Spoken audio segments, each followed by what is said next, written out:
आप देख रहे हैं फ्रीडम एक्सप्रेस। मैं हूं अंसर बारी। देश में इस वक्त एक चुनाव एक देश को लेकर के बहस चल रही है, यानी वन नेशन वन इलेक्शन पर बात हो रही है। ये कोई पहला मौका नहीं है जब इस तरह से बात शुरू हुई हो।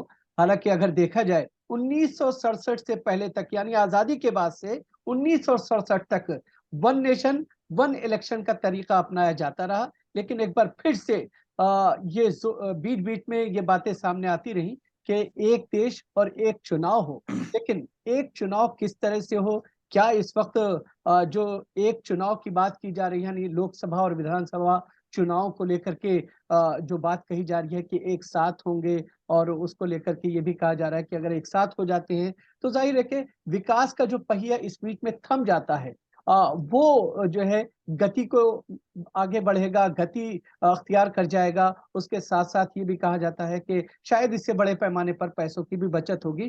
कई तरह के तर्क दिए जा रहे हैं। लेकिन इसमें जिस तरीके से एक बार फिर से ये जोर पूरा मुद्दा पकड़ता हुआ नजर आ रहा है, उसको लेकर के सवाल भी कई तरह से खड़े किए जा रहे हैं।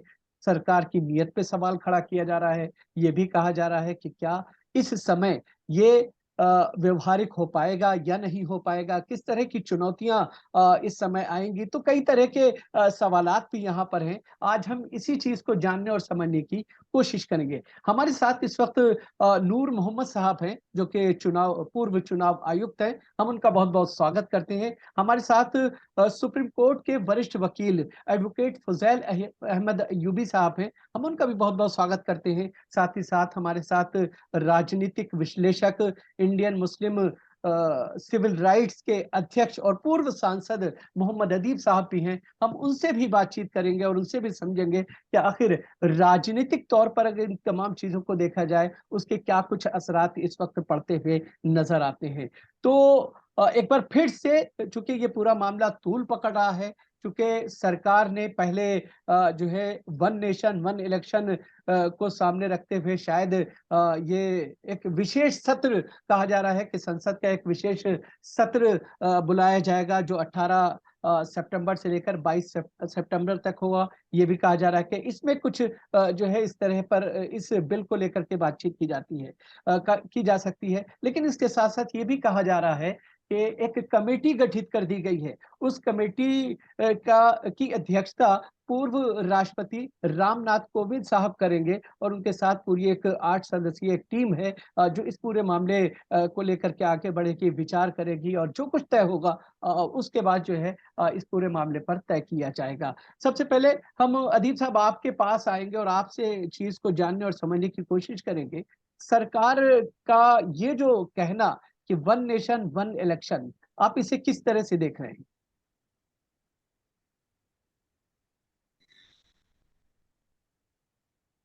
अदीब साहब? मुझसे आप पूछ रहे जी। हैं? टेक्निकल पॉइंट तो आज बहुत अहम शख्स आपके इस पैनल में हैं, हमारे दोस्त नूर साहब। तो नूर मोहम्मद वो आपको टेक्निकल बात बताएंगे। लेकिन मैं ये समझता हूं कि ये एक कोशिश है कि ये जो अगले नवंबर में 5 स्टेट में इलेक्शन होना है, इन पांचों इलेक्शन में ये ऐसा महसूस होता है, और सर्वे ये बता रहे हैं कि भारतीय जनता पार्टी यहाँ पांचों सीटें हार जाएगी। तो ये इन्होंने जो एक शोबदेबाजी की है कि एक कमेटी बना दी है, और हमारे हिंदुस्तान की तारीख में कोई साबिक सदर जमहूरिया इस लेवल पे जाएगा कि वो कमेटी की सरबराही करेगा, उसके नाम से एक कमेटी बनाई है। और ये पार्लियामेंट जो बुलाया गया है, जिसका आपने जिक्र किया है, यहाँ ये कहा जाएगा कि साहब एक कमेटी बनी हुई है जो इस पे वर्क कर रही है। इसलिए ये इलेक्शन जो है, ये 5 स्टेट का, इसको बढ़ाया जाए और एक जो जनरल इलेक्शन है उससे इसको मिला के इलेक्शन कराया जाए। ये मेरी एक समझ है सियासी, क्योंकि ये शोबदेबाज लोग जो हैं, इनको बड़ी मुश्किल ये है कि अगर ये कोई भी इन 5 में से अगर 3 स्टेट भी ये हार गए, तो ये जो परसेप्शन इन्होंने पैदा कर दिया था कि मोदी के अलावा कोई नहीं है और मोदी को कोई हरा नहीं सकता, तो फिर ये जनरल इलेक्शन कैसे फेस करेंगे, इसलिए इस किस्म की ये हरकतें कर रहे हैं। यानी आप ये और कह रहे अगर हैं। फर्ज कीजिए वन नेशन और वन इलेक्शन की बात है, तो जहां ये सरकारें खरीदते हैं और बेचते हैं, मिसाल के तौर पर मध्य प्रदेश में इलेक्टेड गवर्नमेंट को इन्होंने खरीद लिया, तो क्या 5 साल वो क्या करेंगे? ये एक जगह नहीं किया, उन्होंने हर स्टेट में किया, खरीदारी की है। तो ये मालूम है कि ये प्रैक्टिकल नहीं होगा। अब कानूनी नुक्ता जो है वो फुजैल अय्यूबी साहब हैं, वो बताएंगे और नूर मोहम्मद साहब बताएंगे, लेकिन मैं जहां तक समझता हूं कि ये 5 स्टेट के इलेक्शन को बढ़ाने की बात है।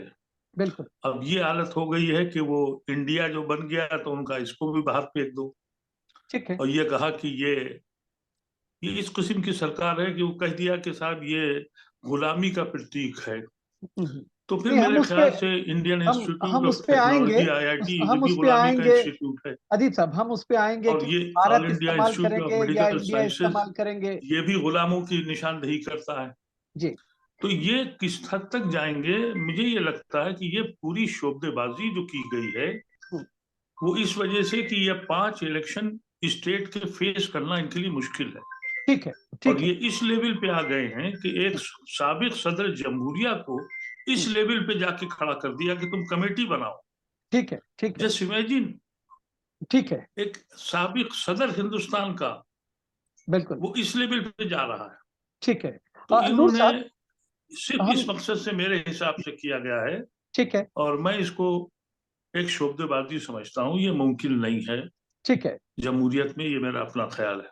ठीक है। नूर मोहम्मद साहब, जिस तरह से अदीब साहब कह रहे हैं कि ये जी जुमलेबाजी है, क्योंकि चुनाव 5 स्टेट में होने वाले हैं और जाहिर है कि जिस तरह की सिचुएशन बनी है वो कहीं ना कहीं भारतीय जनता पार्टी के लिए थोड़ी अनईजी सी इस वक्त सिचुएशन है, और यही वजह है कि इस तरह की चीजें करते हुए नजर आ रहे हैं भारतीय जनता पार्टी के नेता वगैरह। लेकिन एक अहम सवाल हम आपसे ये जानना चाहेंगे, भारत जब आजाद हुआ और उसके बाद से लेकर के 1967 तक तमाम जो लोकसभा और विधानसभाएं थी उन सब का चुनाव एक साथ हुआ करता था।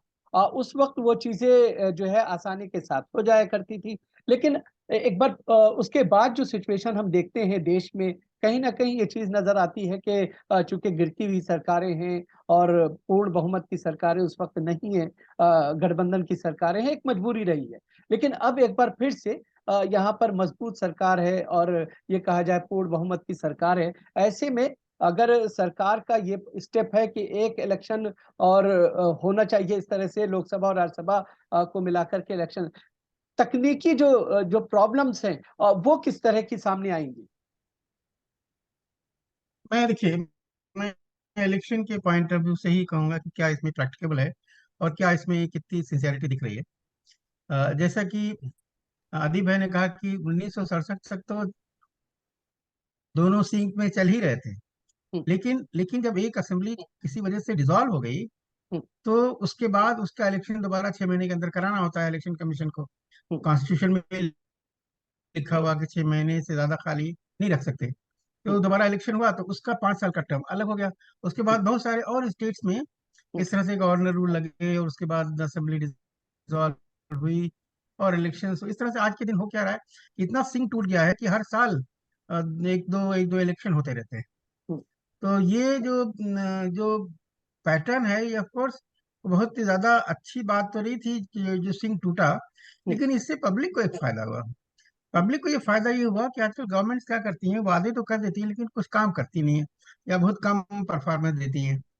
तो पब्लिक को उस मिड टर्म में जब इलेक्शंस होते हैं दूसरी स्टेट्स में, हम्म, तो अपने को वहां पे टेस्ट करने का मौका मिलता है, वहां पे उसको अपना गुस्सा गवर्नमेंट के खिलाफ निकालने का मौका मिलता है। तो ये एक डेमोक्रेसी का अपने एक्सप्रेशन का एक नया वो मिल गया है। हालांकि गलत तरीके से शुरू हुआ, जो हम्म, सिंह टूटा एक जगह, जो डिफरेंट स्टेट्स में एक साथ होने चाहिए थे दोनों इलेक्शन। हम्म, तो जो सिंह टूट गया उसकी वजह से एक ये पब्लिक को जो फायदा हुआ हम्म, कि वो आज के दिन अगर गवर्नमेंट परफॉर्म नहीं कर रही है और मिड टर्म आया तो उसमें अपने गुस्से का इजहार कर सकते हैं। और गुस्से का इजहार करना डेमोक्रेसी में बहुत जरूरी है, क्योंकि अगर गुस्सा इकट्ठा होता रहेगा तो फिर वायलेंट तरीके से वो निकलेगा बाहर, जो किसी भी कंट्री के लिए बेहतर चीज नहीं है। तो एक तो चीज ये हुई कि लोगों को लगता है कि जो भी बीच में इलेक्शन होते हैं उसमें हम अपने गुस्से का इजहार कर लेते हैं, वो आप उनको डिप्राइव करोगे तो शायद उनको तकलीफ होगी, या शायद वो एक्सेप्ट ना करें इतनी आसानी से। अब बात आती है कि जो गवर्नमेंट ने इनिशिएट किया, कमेटी बनाई, अदीब भाई ने बताया कमेटी बनाई, प्रेसिडेंट को उसमें रखा हुआ है, होम मिनिस्टर को रखा हुआ है। अब प्रेसिडेंट और होम मिनिस्टर की कमेटी जब आएगी तो उसको एग्जामिन करने की एक क्लर्क उसमें नोट लिखेगा, और उसके बाद वो जो भी प्रपोजल देगा, जो भी सिचुएशन है, और वो प्रेसिडेंट साहब जो पहले ऑलरेडी ज्वाइंट हाउस में ऑलरेडी कह चुके हैं, वन वोट और one nation one election one nation के फेवर में, उन्हीं को उसका चेयरमैन बनाया गया। तो एक तो ये चीज बहुत समझ में नहीं आ रही है। उसमें एक इलेक्शन कमीशन का एक भी आदमी नहीं रखा गया जो इलेक्शन जानता है, उसको किसी आदमी को नहीं रखा गया। अपोजिशन के एक आदमी को रखा गया था, पर उन्होंने भी अपने को विड्रॉ कर लिया। उसके बाद मिस्टर इनके सिंह, मिस्टर साल्वे, और जो मिस्टर कश्यप, सुभाष कश्यप और साल्वे तो 94 95 96 साल की उम्र के हैं। उनकी उनके अंदर इतनी ज्यादा एनर्जी नहीं है कि इसमें बहुत ज्यादा मेहनत कर पाएंगे। साल्वे साहब अभी नई नई शादी हुई तो बिजी होंगे उसमें, अपनी फैमिली में। तो कहने का मतलब ये कि जो कमेटी बनी है बहुत ज्यादा जामे, बहुत ज्यादा बैलेंस नहीं है। तो एक तो ये एस्पेक्ट हुआ। दूसरी ये कि अगर अगर इलेक्शन कमीशन अगर गवर्नमेंट करना चाहे एक साथ इलेक्शन, तो यह हो सकता है कि नहीं हो सकता। अब टेक्निकली स्पीकिंग तो हो सकता है, कॉन्स्टिट्यूशन की स्कीम ही ऐसी है कि साथ इलेक्शन हो। लेकिन आपने जो टीआर जारी किया इस कमेटी का, उसमें पंचायत का और म्यूनिसपैलिटी का भी इलेक्शन डाल दिया। अब पंचायत और म्यूनिसपैलिटी का इलेक्शन अगर आप करेंगे तो उसके लिए हर स्टेट में स्टेट इलेक्शन कमिश्नर है।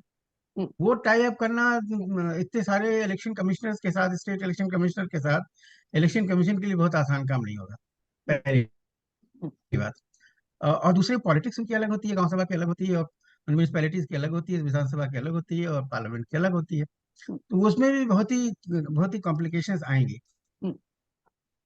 लेकिन अगर ये कानूनी तौर पे, जो अभी फुजैल साहब बताएंगे, कानूनी तौर पे अगर ये हो जाए कि करना है, तो इलेक्शन कमीशन नेचुरली वो पीछे नहीं हटेगा। वो प्रोफेशनल बॉडी है, उसको एक्सपीरियंस वहाँ लोगों के पास बहुत है, हर जिले में इतने सारे लोग इलेक्शन के करा चुके हैं, तो वो तो कर लेंगे। लेकिन उनको टाई अप करना पड़ेगा, उनको उनको मशीनें और ज्यादा देनी पड़ेंगी, और इंफ्रास्ट्रक्चर और देना पड़ेगा, वो सब चीजें होंगी, तो पैसा तो उसमें भी खर्च होगा। तो एक तो ये है कि अगर अगर करने पे आ जाए तो कमीशन को इम्पॉसिबल तो नहीं है, डिफिकल्ट जरूर है, नहीं, लेकिन इम्पॉसिबल नहीं ये है। जो बात कही अब बात जाती आती है, है कि ये जो बात कही जाती है कि इससे पैसों की बचत हो जाएगी, और हम का आ साथ ही रहा हूँ, उसी साथ पे आ रहा हूँ, ये, जी उसी पे आ रहा हूँ, पैसों पे आ रहा हूँ, जी पैसों पे आ रहा हूँ। अगर मान लीजिए साइमल्टेनियस इलेक्शन होते हैं, तो भी हर पोलिंग स्टेशन वाइज ही इलेक्शन होंगे।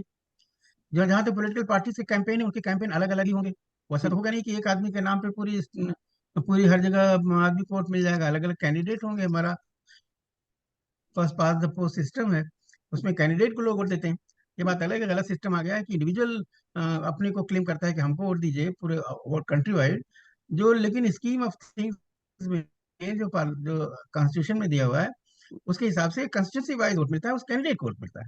तो ऐसा तो नहीं है कि कैंपेन पे खर्चा नहीं होगा, कैंपेन तो उतना ही खर्चा होगा।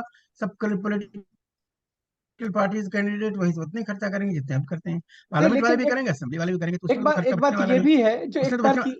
जी, एक तर्क जो सरकार की तरफ से दिया जा रहा है कि जब इलेक्शन की डेट्स अनाउंस कर दी जाती हैं, चुनाव आचार संहिता लागू कर दी जाती है, तो उसके बाद न पोस्टिंग हो सकती है, न किसी तरह का कोई मैं विकास कोड का ऑफ जो कंडक्ट पे आ तरीका रहा हूँ, समझा कोड जा ऑफ कंडक्ट पे आ सके। रहा हूँ, जी कोड ऑफ कंडक्ट पे आ रहा हूँ। पहले ये बात कर जी लो। तो पहली बात ये, पॉलिटिकल पार्टी का कैंपेन में कोई खर्चा कम नहीं होगा, मेरे ख्याल से वो चलते रखते हम्म, रहेगा। अब आई बात इलेक्शन के एडमिनिस्ट्रेशन में।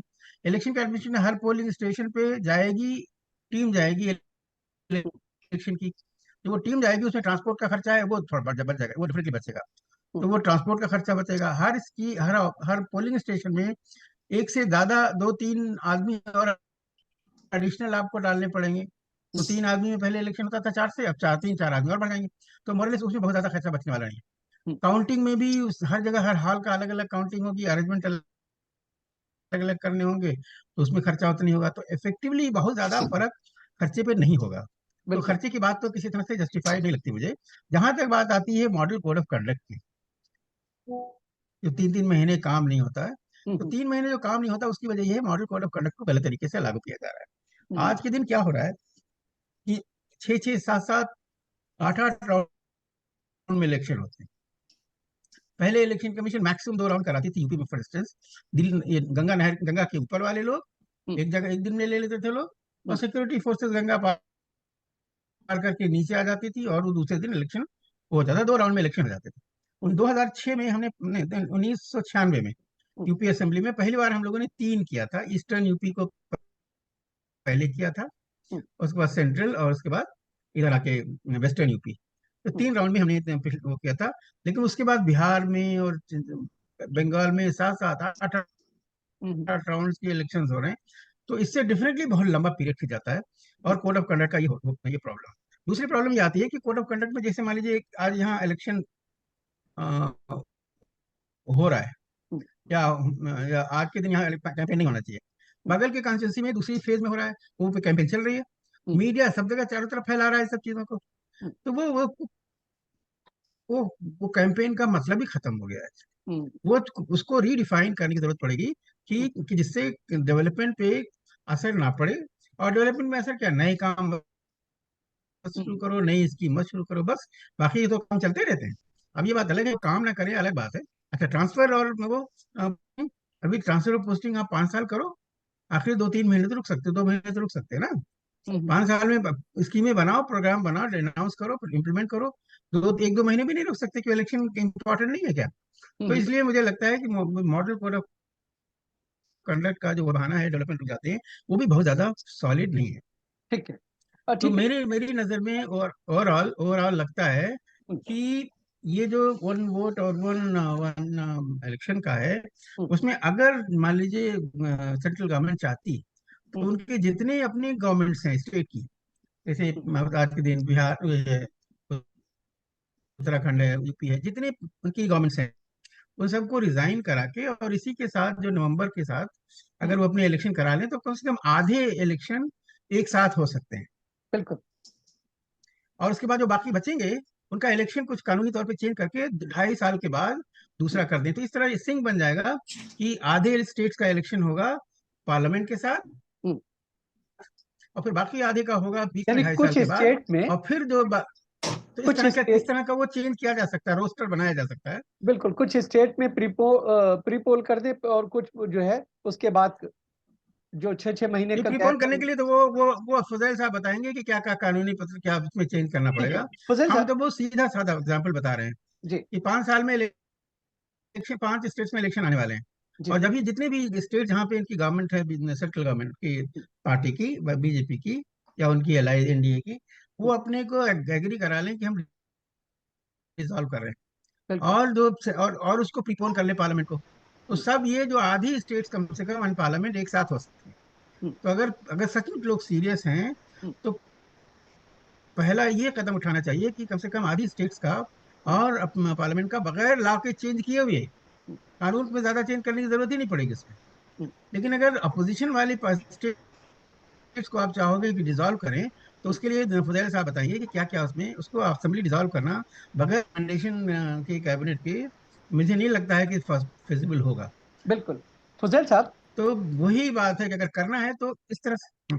ठीक है जी। फजल साहब, जिस तरह से बड़े विस्तार से जो है नूर मोहम्मद साहब ने चीजों को समझाने की कोशिश की कि कितना व्यवहारिक हो पाएगा ये काम अगर इस तरह से किया जाता है। लेकिन आपसे अगर टेक्निकल हम इस चीज को समझे, जाहिर है कि संविधान की जो अनुच्छेद 5 की बात की जाती है, अगर इस तरह से ये किया जाएगा तो कहीं ना कहीं संशोधन की बात आएगी। फिर दूसरा एक बड़ा मसला ये खड़ा होगा कि इस वक्त बहुत सारे ऐसे स्टेट हैं जहां भारतीय जनता पार्टी की सरकारें हैं, लेकिन और दूसरे स्टेट में अलग अलग पार्टियों की जो है सरकारें हैं। ऐसी स्थिति में आपको लगता नहीं है कि कहीं ना कहीं संवैधानिक एक संकट क्रिएट हो जाएगा? देखिए, आपने जब शुरू में ये बात कही कि इलेक्शंस जो हम लोग क्या हुए 1967 तक, वो साइमल्टेनियस हुए। हाँ। वो जो साइमल्टेनियस चुनाव हुए, तो हमारे कॉन्स्टिट्यूशन फ्रेमर्स ने ये तस्वुर नहीं रखा था कॉन्स्टिट्यूशन में, और उसका ना कोई प्रावधान है कि सारे इलेक्शंस एक साथ हों। तो वो 67 तक जो हुए वो बाई चांस हुए, बाई चॉइस नहीं हुए। आज जो बात हो रही है वो कॉन्स्टिट्यूशनल फ्रेमर्स और कॉन्स्टिट्यूशन मेकर्स ने कॉन्स्टिट्यूएंट असेंबली में इसका कोई रेफरेंस नहीं है। अब एक नई चीज ये सामने आई है, इसके सिलसिले में लॉ कमीशन के पास पहले ही ये बात जा चुकी थी। 2018 में लॉ कमीशन ने इसके ऊपर एक आधी अधूरी या एक ड्राफ्ट रिपोर्ट बनाई है। उसमें उन्होंने 3 ऑप्शंस प्रपोज किए, मगर उससे पहले उन्होंने ये बात कही, और आई थिंक वो बहुत अहम बात है, जो इसीलिए मैं अर्ज शुरू में कर रहा था कि बाई चॉइस ऐसे नहीं हुए सारे इलेक्शन, बाई चांस हुए। और हमारे यहाँ एक पॉलिटिकल प्रोसेस है, वो political process political parties, multi parties के एंगेजमेंट से ऑनगोइंग है। वो कोई हाई स्कूल के इम्तिहान की तरह ऐसे नहीं हो सकता कि वो एक दिन कंक्लूड हो गया और उसके फिर अब ऐसे होगा। तो इसलिए जो लॉ कमीशन ने कहा 2018 में कि आपको इसके लिए कॉन्स्टिट्यूशन अमेंड करना पड़ेगा, आपकी जितनी अच्छी मंशा हो या इससे जितना भी फायदा हो, लेकिन आज के हालात में ये नहीं हो सकता।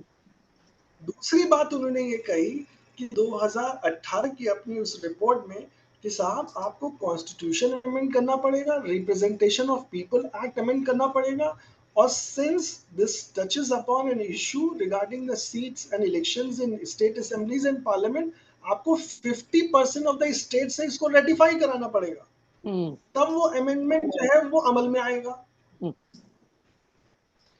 तो ये बात मतलब एक बहुत आम सी बात है कि आर्टिकल 83 और 172 में 5 साल का वक्त है।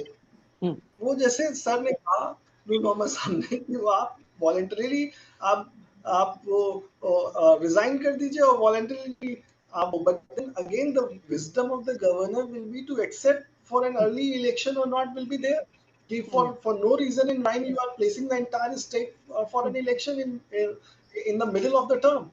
वो एक अलग पहलू है। तो ये बात जो आज आई है ये कंप्लीटली ओवरलुक कर रही है लॉ कमीशन की उस एक्सरसाइज को। तो हमें इस तो वक्त किस आधार पे रावत साहब जब चीफ इलेक्शन कमिश्नर हुआ करते थे, उनके सामने जब ये बात आई और उसके बाद उन्होंने कहा कि इलेक्शन कमीशन पूरी तरह से तैयार है और इजीली तमाम काम हो जाएंगे, तमाम हमारी तैयारियां पूरी। आई थिंक मतलब what to say about this, the constitution ये इसको कंसीव ही नहीं करता है, इसका कोई तसव्वुर कॉन्स्टिट्यूशन में नहीं है। नहीं तो अजीब साहब जो बात कह रहे हैं कि सिर्फ एक जुमला हो सकता है, जाती तसव्वुर में हो सकता है, लेकिन कॉन्स्टिट्यूशन के तसव्वुर में अभी ये बात नहीं है। अच्छा। उसके लिए अमेंडमेंट करना पड़ेगा। हाँ। और ये जो 5 ईयर टर्म प्रिस्क्राइब्ड है, आप उसको कैसे कट शॉर्ट करेंगे? बिकॉज नहीं तो ये यू 5 हैव दिन सम का आइडिया। विशेष सत्र जो बुलाया जा रहा है 18 से 22 तक का, क्या माना जाए कि उसमें इस पे कुछ डिबेट हो? नो आई डोंट थिंक, क्योंकि ये पहले तो दिस मतलब ये बात तो मतलब ये बात मैं नहीं कह रहा हूँ, बल्कि ये लॉ कमीशन 2018 की रिपोर्ट में ये बातें आ गई हैं।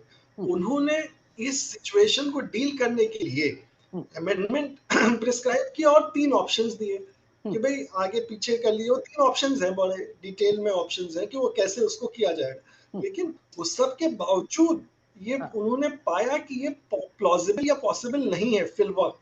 खास तौर से जो सर ने लास्ट बात की कि म्युनिसिपैलिटीज और पंचायत के कंटेक्स्ट में, ये तो म्युनिसिपैलिटीज और पंचायत के कंटेक्स्ट में तो 2018 के लॉ कमीशन के रेफरेंस में भी नहीं था, और उसमें उन्होंने कहा था ये तो मुमकिन ही नहीं है। जिसको अब ये समझ रहे हैं, यानी उन्होंने ये रिपोर्ट ही नहीं देखी है 2018 की कि बाबा 2018 की रिपोर्ट तो देख लो कि वो ऑलरेडी क्या कह रही है। नई अच्छा नए जो टर्म्स और रेफरेंस में, जैसे सर ने कहा कि भाई उसमें म्युनिसिपैलिटी भी है और नूर मोहम्मद साहब कुछ ऐड पंचायतें। करना चाह रहे हैं, नूर मोहम्मद साहब कुछ ऐड करना चाह जी। मैं रावत की ओपी रावत की बात पे कमेंट करना चाह रहा था जी। कि ओपी रावत का जो बयान है वो बहुत ही टेक्निकल है। अच्छा, ठीक है। वो ये है कि अलग अगर हमको कहा जाएगा इलेक्शन कमीशन टू कंडक्ट, तो ठीक है, भले डिफिकल्ट भी हो लेकिन हम कर लेंगे। हमको रिसोर्सेज भी चाहिए होंगे, हमको रिवाइव करना चाहिए। वही बात मैंने भी कही थी कि अगर करना ही होगा तो, लेकिन उसके लिए जो फैजल साहब कह रहे हैं कि बहुत सारे अमेंडमेंट्स की जरूरत होगी। और अगर अगर अगर अमेंडमेंट में आधी आधी स्टेट्स को उसका कंकरेंस जरूरी है, तो ये तो टाइम है ही नहीं उनके पास करने के लिए। ये तो मुश्किल है। अच्छा है, एक बात अलबत्ता है, मैं किसी और जगह पे डिस्कशन इसी बात पे हो रहा था, तो एक साहब ने बड़ी बहुत ही डरावनी बात कही। उनका ये कहना था कि जो नई नई नई पार्लियामेंट है उसमें 800 सीटें हैं। जी तो ये वजह हो सकती है कि ये केस बनाया जाए कि हम डिलिमिटेशन करेंगे 800 सीट की पार्लियामेंट बनाने की, अपने लोकसभा बनाने की, और इसलिए हमको टाइम चाहिए। और इसलिए वो कोई प्रोविजन ऐसा निकाला जाए जिससे ये पूरे इलेक्शन सब पोस्टपोन हो जाएं, और चाहे इमरजेंसी के फॉर्म में करिए, चाहे कोई कॉन्स्टिट्यूशनल अमेंडमेंट अगर वो माइनर उससे चेंज हो सकता है, अमेंडमेंट से आ सकता है तो करें। वो तो फजैल साहब ज्यादा बता सकते हैं। तो वो तो बहुत ही खतरनाक बात लग रही थी मुझे कि उनका कहना है कि हम आकर के कॉन्स्टिट्यूशन भी चेंज हो जाएगा बिल्कुल। और डिलिमिटेशन करेंगे। अब डिलिमिटेशन अगर आप करोगे तो साउथ इंडिया की स्टेट्स ने फैमिली प्लानिंग बड़ी अच्छी तरह से की है, उनकी सीट कम हो जाएगी। उनकी सीट कम होगी तो साउथ इंडिया वाले पूरे हंगामा करना शुरू कर देंगे कि हमारी सीट तो कम हो रही, हमने अच्छा काम किया, इसके लिए हमको पनिश किया जा रहा है। वही जब 2002 का हो रहा था लिमिटेशन, तभी उन लोगों ने यही बात कही थी, ठीक है, और तब एक उसमें आखिरी पार्लियामेंट सवाल, ने ये कहा।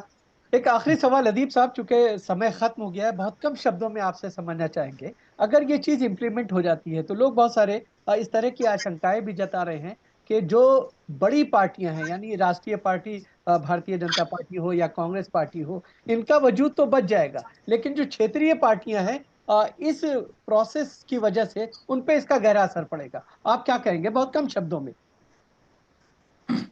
देखिए, कानूनी तौर पे जो अभी दोनों हजरात ने कहा, ये मुमकिन नहीं है, क्योंकि इतने अमेंडमेंट्स होंगे। असल में आरएसएस की सोच जो है वो प्रेसिडेंशियल फॉर्म ऑफ गवर्नमेंट की है। हाँ, अगर ये इलेक्शन वो जीत गए तो हो सकता है कि वो प्रेसिडेंशियल फॉर्म आ जाए, और लेकिन आज के दौर में मुझे तो ऐसा लगता नहीं है कि ये 4 दिन 5 दिन का जो बुलाया गया है सेशन, अभी तक यही नहीं पता है कि कौन से बिल आने हैं, क्या एजेंडा है। और बस ये बुला लिया गया है। एक तो ये है कि G20 की सक्सेस के लिए पीठ सहलाई जाएगी, और फिर मेरे अपने ख्याल से कहा जाएगा कि कमेटी बिठा दी गई है और बड़े एमिनेंट लोग बैठ गए हैं, बहुत सीनियर वकला हैं और साबिक सदर हैं हिंदुस्तान के, वगैरह वगैरह। हमको टाइम दिया जाए। देखिए, ये हैरत अंगेज है कि जब मणिपुर जल रहा था, पूरा हिंदुस्तान कह रहा था और हर पार्लियामेंटेरियन कह रहा था कि बताओ हाँ हुआ क्या है। उस वक्त कोई सदन नहीं बुलाया गया, उस वक्त ये मालूम भी नहीं किया गया कि इस मुल्क में हो क्या रहा है। और आज 4 दिन 5 दिन का स्पेशल सेशन बुलाया गया है जिसका कोई एजेंडा ही नहीं। तो इस मुल्क में क्या हो रहा है ये हमें नहीं मालूम है, लेकिन हम सोच सकते हैं कि अल्टीमेटली यहाँ president rule form of government बनने की ख्वाहिशमंद हैं ये लोग, और वो उस दिन इस मुल्क का आखिरी दिन होगा। शुरुआत हो चुकी है। कानूनी लोग कुछ भी कहें, वो बेचारे कहते भी रहते हैं, लेकिन यहाँ कानून मान कौन रहा है? बिल्कुल बिल्कुल। कभी आपने देखा है कि राज्यसभा का चेयरमैन एक पार्टी बन जाए? मैंने तो एक बात में कही थी कि अपोजिशन को चाहिए कि वो रिक्वेस्ट करें कि रूलिंग पार्टीज के एमपी जाके अपना काम करें, वहां चेयरमैन बैठा हुआ है, वो अकेले ही काम कर रहा है। ठीक है। तो जब ये शक्ल पार्लियामेंट की हो जाए और फिर कहा जाए कि बड़ा गर्व है, गर्व नहीं है, ये बड़ी तशवीशनाक बात है। बिल्कुल तशवीश की मैं बात है। समझता हूँ कि ये अल्टीमेटली वही जाएगा जो आरएसएस की सोच है कि एक आदमी सोचेगा वही हुकूमत चलाएगा। ठीक है, बहुत हम बहुत वहां शुक्रिया, पर बहुत बहुत शुक्रिया अदील साहब, तो आप हमारे साथ जुड़े, फजैल साहब आप हमारे साथ जुड़े, नूर मोहम्मद साहब आप हमारे साथ जुड़े। जाहिर है कि इस वक्त देश जो है वन नेशन वन इलेक्शन की बात कर रहा है, लेकिन इसकी जो पेचीदगियां हैं, इसकी जो प्रॉब्लम्स हैं, उनको भी देखा जाना चाहिए। और जिन खदशात की तरफ जिन आशंकाओं की तरफ इशारा किया गया है उस पर भी नजर रहनी चाहिए। तो इस प्रोग्राम में फिलहाल इतना ही, इजाजत दीजिए, आदाब।